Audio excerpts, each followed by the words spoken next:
Dear students, OPSC assistant executive engineer की vacancy आ चुकी है। तो आज हम डिस्कस करेंगे कि इस एग्जाम के लिए आपको कैसे प्रिपेयर करना है। एडवर्टाइजमेंट की अगर बात करें तो 6 मार्च को अराउंड 1 मंथ पहले एडवर्टाइजमेंट आ चुका है। नंबर ऑफ वैकेंसी ओनली 63 है, तो कंपटीशन बहुत ज़्यादा टफ होने वाला है। एग्जाम की अगर बात करें तो 3 स्टेजेस में होगा, प्री होगा, मेंस होगा, देन इंटरव्यू जिसको ओपीएससी वाइवा वॉइस बोलता है वो होगा।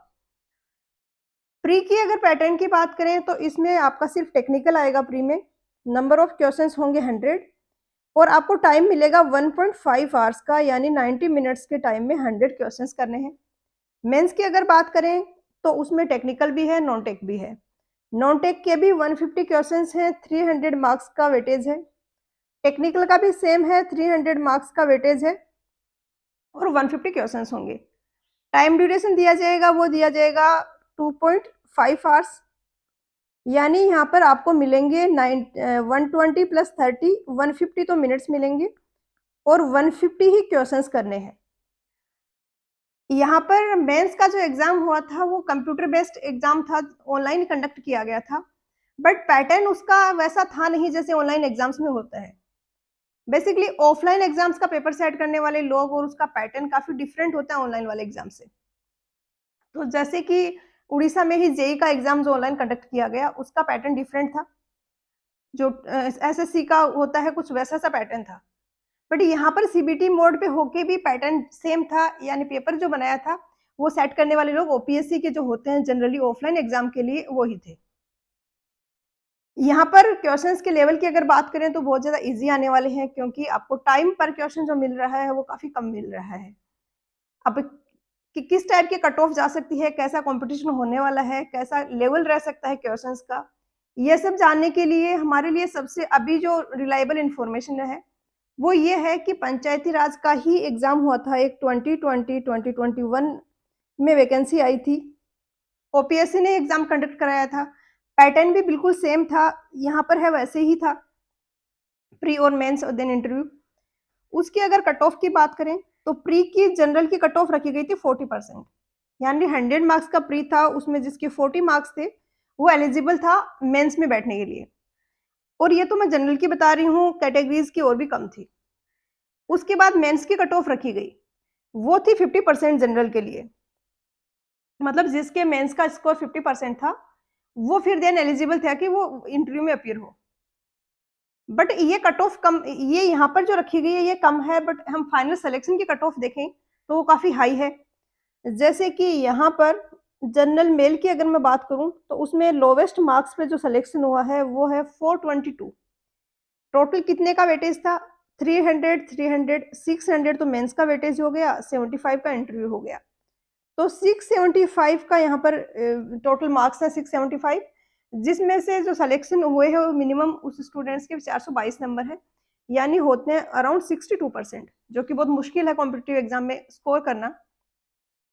यहाँ पर अब जो इंटरव्यू वाला पोर्शन है उस पर आप ज्यादा रिलाई नहीं कर सकते, आपको रिटर्न में अच्छा स्कोर लाना पड़ेगा अगर आपको अपना सिलेक्शन करवाना है तो, क्योंकि उसमें बहुत ज्यादा वेरिएशन रहता है, बहुत ज्यादा फैक्टर्स आ जाते हैं जो आपके हाथ में नहीं है।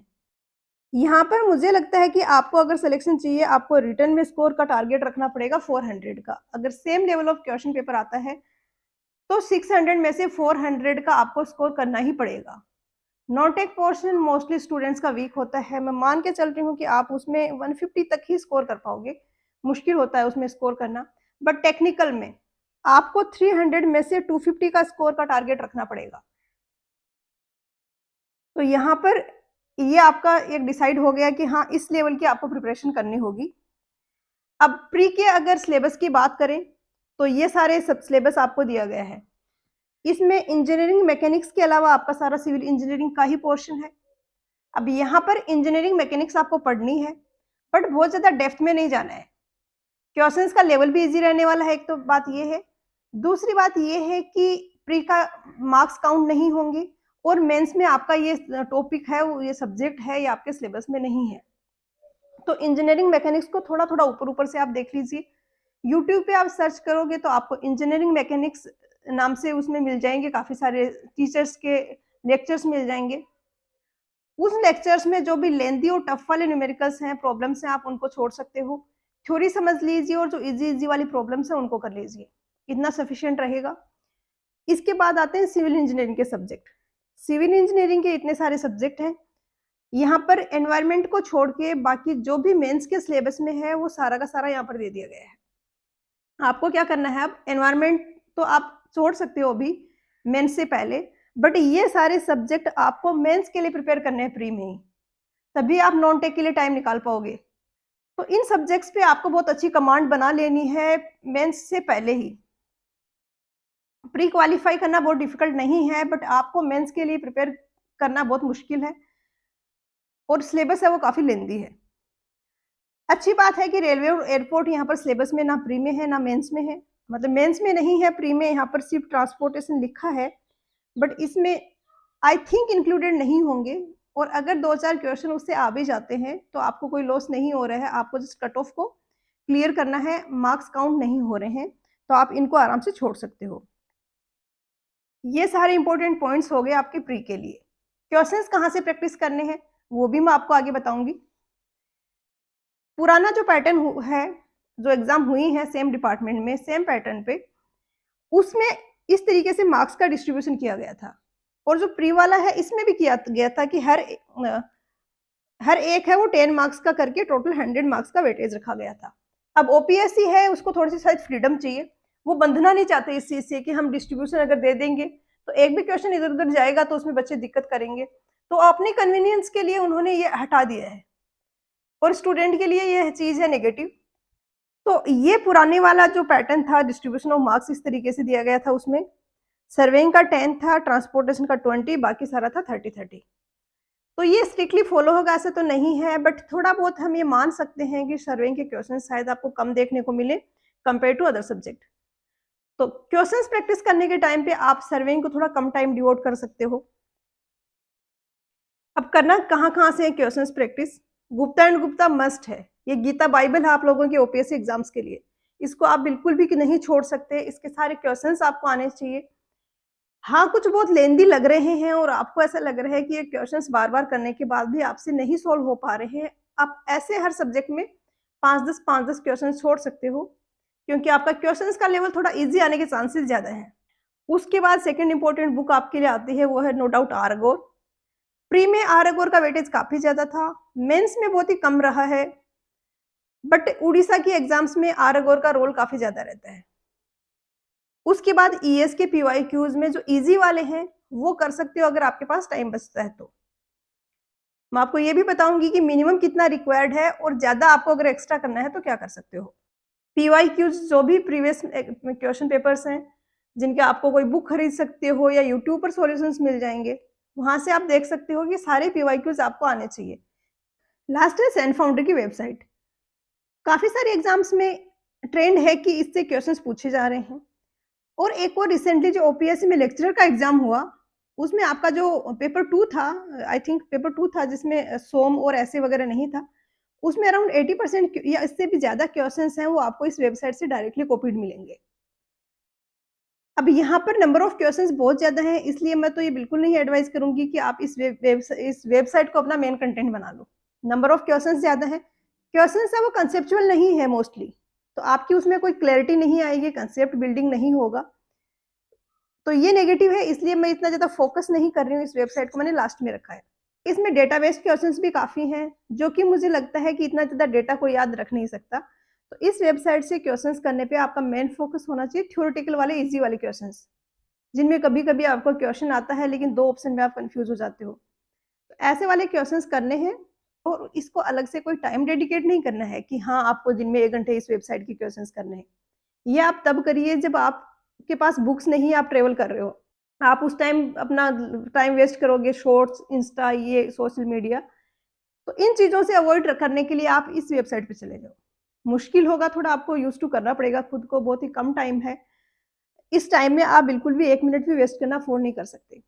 जब आपको लग रहा है कि अभी आज काफ़ी पढ़ लिया है और नहीं हो पा रहा है, रेस्टिंग टाइम चाहिए, आप लेट के 10 मिनट रेस्ट करो, उसमें आप इस क्वेश्चन से फ़ोन में गो थ्रू हो जाओ ऐसे। सिलेबस की बात करूँ तो सोम, ऐसे, डीसीएस, स्टील स्ट्रक्चर।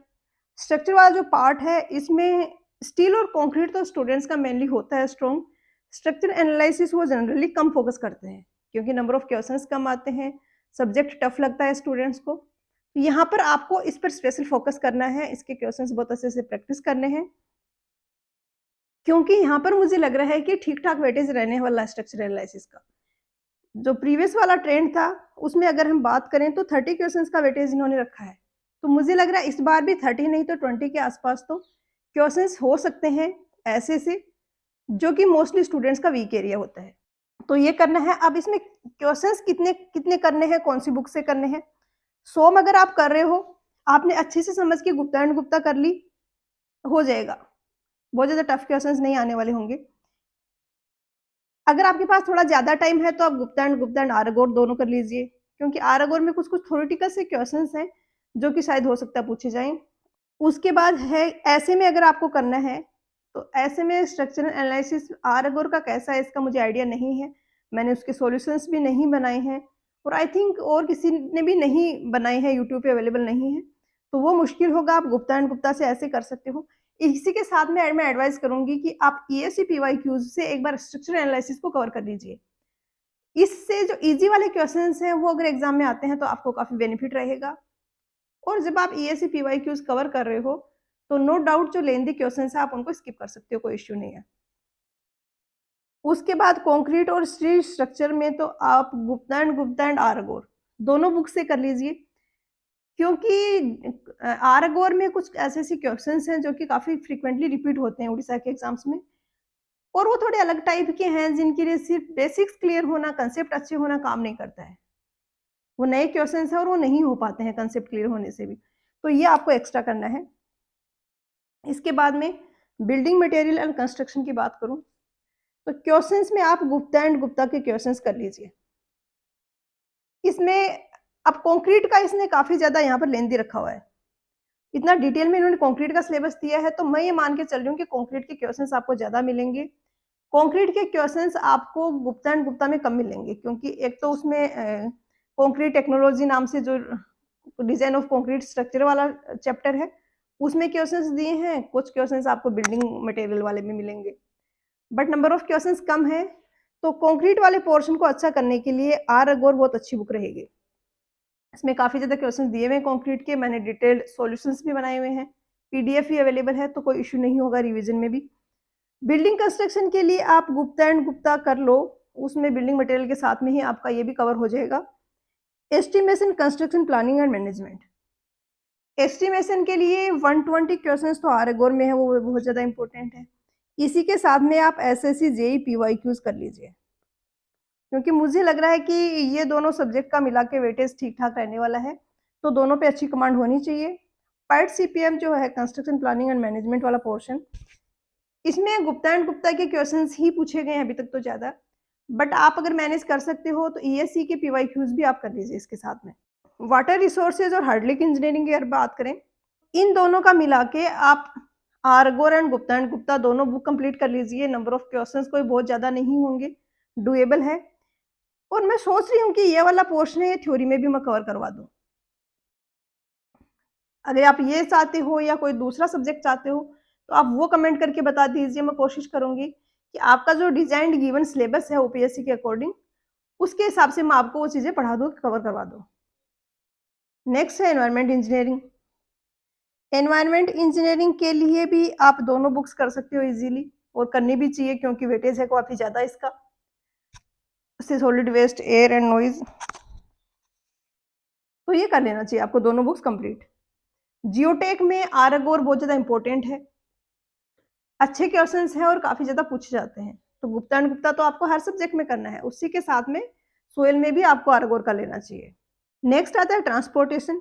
ट्रांसपोर्टेशन में रेलवे और एयरपोर्ट तो आपका हटा ही दिया है, हाईवे में ये दोनों बचते हैं, तो मुझे लग रहा है इसका भी वेटेज ठीक रहने वाला है। आप गुप्ता एंड गुप्ता तो कर ही लीजिए, बट क्वेश्चंस हैं वो काफ़ी कम मिलेंगे उसमें वहाँ पे, तो आप उसके साथ अगर आरगोर भी कर सकते हो तो बेस्ट रहेगा। सर्वेइंग की अगर मैं बात करूँ, तो सर्वेइंग में क्या है कि पुराना अगर पैटर्न देखें तो मुझे लग रहा है वेटेज कम रहने वाला है, और क्वेश्चंस अगर आप दोनों बुक से करते हो तो काफ़ी ज़्यादा हो जाता है, तो आप इसमें गुप्ता एंड गुप्ता के क्वेश्चंस आई थिंक कर लोगे तो सफिशिएंट रहेगा, क्योंकि लॉजिकल से क्वेश्चंस आएँगे वो तो आप कर ही लोगे। और आरगोर में अराउंड 400-500 क्वेश्चंस हैं, तो वो डिफिकल्ट हो जाएगा। नेक्स्ट इंपॉर्टेंट पॉइंट आता है कि थ्योरी में हमने देखा क्या-क्या टॉपिक सिलेबस में दिए हैं, हमने क्वेश्चंस भी देखा, तो कितना टाइम थ्योरी को डेडिकेट करें, कितना टाइम क्वेश्चंस प्रैक्टिस करने को डेडिकेट करें। अगर जैसे आपने सिलेबस में देखा कोई सब्जेक्ट दिया हुआ है, जैसे कि फॉर एग्जांपल सर्वेइंग है, अब इसमें ये सारे टॉपिक्स दिए हुए हैं। आपको अगर इन टॉपिक्स का आइडिया है, तो आप डायरेक्टली क्वेश्चंस पे जाइए। अगर सब्जेक्ट आपके लिए नया है, अभी आपको थोड़ा ही टाइम हुआ है पास आउट हुए, प्रैक्टिस करते हुए, एग्जाम्स को अब देते हुए, तो उस टाइम फिर आप क्या करो कि थ्योरी है उसको एक बार अच्छे से पढ़ लो, बट एमसीक्यूज प्रैक्टिस करना बहुत ज़रूरी है। अगर आप 10 दिन में कोई सब्जेक्ट खत्म कर रहे हो, तो 4 से 5 दिन आप उसमें लगातार थ्योरी को दे दो। वीडियोज़ देख लिए, पढ़ लिया, कहीं से नोट्स पढ़ लिए, बट बचा हुआ टाइम आप सारा क्वेश्चंस को दो। हाँ, क्वेश्चंस करते टाइम आप फिर से थ्योरी पे जा सकते हो, जहाँ पर भी आपको लग रहा है कि आप रिकॉल नहीं कर पा रहे हो, आप समझ नहीं पा रहे हो चीज़ों को। बट लगातार बहुत ज़्यादा टाइम तक थ्योरी पढ़ना इफेक्टिव नहीं रहता है। उसके बाद रिवीजन सबसे ज़्यादा इम्पोर्टेंट है। रिवीजन का मतलब ये नहीं है कि आपको नोट्स बार-बार रिवाइज़ करने हैं, आपको क्वेश्चंस भी रिवाइज़ करने हैं। जब आप फर्स्ट राउंड में गुप्ता एंड गुप्ता कर रहे हो, तो कुछ 20%, 30%, 50% ऐसे क्वेश्चंस होंगे जो आपसे हो गए। बाकी जो क्वेश्चंस हैं उनको आपको मार्क करना है। बुक में मार्क कर लीजिए, कहीं नोटबुक में साथ-साथ एक सब्जेक्ट का नाम लिख के लिख लीजिए और फिर से आपको उन मार्क किए हुए क्वेश्चंस को रिवाइज़ करना है। इससे क्या होगा कि रिवीजन में आपका टाइम बचेगा, जो क्वेश्चंस ऑलरेडी आ रहे हैं उस पे टाइम नहीं वेस्ट होगा। देन उसके बाद फिर से नेक्स्ट राउंड के लिए क्वेश्चंस मार्क करके रखिए। एक बार सिर्फ करने से क्वेश्चंस किसी से भी नहीं हो पाते हैं। आपको बार-बार रिवाइज़ करना पड़ेगा तो जाके याद रह पाती हैं चीज़ें। तो जहाँ जितने भी एमसीक्यूज़ कर रहे हो, आप किसी भी सोर्स से कर रहे हो, आप उनको मार्क करके रखो रिवीजन वाले क्वेश्चंस को। और 3 से 4 बार आपको रिवाइज़ करना चाहिए जो भी आपका कंटेंट है, जो भी एमसीक्यूज़ है। इसके बाद है शॉर्ट नोट्स बहुत ज़्यादा ज़रूरी है। आप थ्योरी जब पढ़ के एमसीक्यूज़ कर रहे हो, एक सब्जेक्ट कंप्लीट करने के बाद बना लिए, नहीं तो नेक्स्ट राउंड में जब आप रिवाइज़ कर रहे हो, तो फिर शॉर्ट नोट्स आपने बना लिए, क्योंकि बिल्कुल स्टार्टिंग से तो आप नहीं बना पाओगे, आपको समझ नहीं आएगा कि कौन-सी चीज़ें इम्पोर्टेंट हैं, कौन-सी ऐसी चीज़ें हैं जो आपको याद नहीं रख पा रहे हो आप। तो एक बार पूरा सब्जेक्ट कंप्लीट करके क्वेश्चंस करने के बाद आप उन चीज़ों को नोट डाउन कर सकते हो शॉर्ट नोट्स में, बट शॉर्ट नोट्स बहुत ज़्यादा लेंथी नहीं होना चाहिए। ऑन एवरेज अगर बताऊँ तो एक सब्जेक्ट के शॉर्ट नोट्स 5-6 पेज, इससे ज़्यादा तो बिल्कुल नहीं होना चाहिए। नेक्स्ट है टेस्ट सीरीज़। टेस्ट सीरीज़ बहुत ज़्यादा इम्पोर्टेंट होती है हर एक एग्ज़ाम के लिए। काफ़ी सारे स्टूडेंट्स का एग्ज़ाम के बाद जब मेरे से बात होती है, तो क्या रहता है कि मैम पेपर छूट गया। हमें आ रहे थे क्वेश्चंस, लेकिन फिर भी हम नहीं उसको पूरा अटेम्प्ट कर पाए, या फिर सिली मिस्टेक हो गई। हमें आ रहे थे, ऐसे-ऐसे ईज़ी क्वेश्चंस थे, बट फिर भी हमने मिस्टेक कर दी। तो ये दिक्कत उन्हीं स्टूडेंट्स के साथ आती है जो टेस्ट सीरीज़ नहीं देते हैं। क्योंकि आप टेस्ट सीरीज़ दोगे तो आपको पता चलेगा कि क्या-क्या सिली मिस्टेक हो रही है और क्यों हो रही है, आप उनको रेक्टिफ़ाई कर पाओगे। तो स्टूडेंट्स इस चीज़ को लाइटली लेते हैं, बट ये बहुत ज़्यादा ज़रूरी है। आपके एग्ज़ाम में तो वैसे भी 2.5 घंटे का ही टेक्निकल पेपर है, तो टेक्निकल का टेस्ट अगर आप देते भी हो, तो कोई ज़्यादा टाइम कंज्यूमिंग नहीं है। अब टेस्ट सीरीज़ में अगर आप टेक्स्ट बुक का टेस्ट देते हो, तो उनका पैटर्न में आपको मिक्स्ड क्वेश्चंस मिलेंगे। तो अगर आपको थोड़े ऑनलाइन पैटर्न के क्वेश्चंस मिल रहे हैं और आपको टफ क्वेश्चंस मिल रहे हैं, तो उससे डिमोटिवेट भी नहीं होना है। स्कोर नहीं आ रहा है, कोई बात नहीं, नए क्वेश्चंस थे, नहीं बने, कोई इश्यू नहीं है। जो आ रहे थे, उसमें कितनी गलतियाँ हुई, उनको फर्दर इम्प्रूव करना इम्पोर्टेंट है। इसी के साथ में अभी तक तो मुझे लग रहा है ऑफलाइन के ही चांसेस हैं, बाकी फाइनल नोटिफिकेशन आने पे पता चलेगा। और अगर ऑफलाइन ही एग्ज़ाम रहने वाला है, तो फिर आप एक चीज़ कर सकते हो कि कुछ ऐसे स्टेट्स हैं जिनमें सेम आपके जैसा सा ही पैटर्न है और ऑफलाइन एग्ज़ाम हुए हैं, आप उनके क्वेश्चंस पेपर्स को अटेम्प्ट कर सकते हो एज़ अ टेस्ट सीरीज़। और जो भी आपका वीक एरिया है, आप आजकल के इस कॉम्पिटिटिव वर्ल्ड में कोई भी सब्जेक्ट बिल्कुल छोड़ के या ऐसे सर्वाइव नहीं कर सकते, नहीं आप फाइट कर सकते, सेलेक्ट हो सकते। तो जो भी वीक एरिया है, जहाँ से भी पढ़ो, उसको इतना कंटेंट अब तो फ्री में अवेलेबल है, यूट्यूब पे लेक्चर्स देखो, बुक्स में पढ़ो, कहीं से भी पढ़ो, बस उसको आपको समझ के एक बार अच्छे से करना है। टाइम लगेगा उसमें, बट एवरेज परफॉर्म तो आपको हर एक सब्जेक्ट में करना पड़ेगा, उसके बिना मुश्किल है। तो अभी तक जो भी इन्फॉर्मेशन हमारे पास है, उसके अकॉर्डिंग ये बेस्ट स्ट्रेटेजी है। और आपको कुछ और कंटेंट चाहिए इस एग्ज़ाम के लिए, तो आप मुझे नीचे कमेंट करके बता सकते हो। तो मिलते हैं नेक्स्ट लेक्चर में, पढ़ाई करते रहिए, ऑल द वेरी बेस्ट।